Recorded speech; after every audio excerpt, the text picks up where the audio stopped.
Kag para sa ato nagkapanguna nga balita sa buong Martes, mga puso desidido nga magpasakas ang kaso ang Iloilo City Government batok sa National Grid Corporation of the Philippines angot sa nagluntad nga power outage nga naghalit sa mga Ilonggo kag pumuluyo sang Panay Island.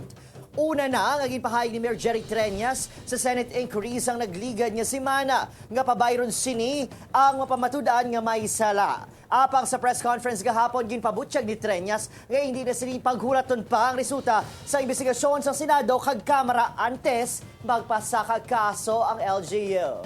Magluwas sa 2 billion pesos nga kaperdihan sang syudad bangod sang outage subong nga tuig pabayron man sang alkalde ang NGCP sa ginabulubanta 1.5 million pesos nga kaperdihan sa 3 kaadlaw nga blackout sang April 2023. Gintuad man ni Treñas nga may nagpabutyag nga pila pa ka local chief executive sa Western Visayas nga magaupod sa pagpasaka sang kaso. Anong ginambalik presidente? Sino may sala? GCP.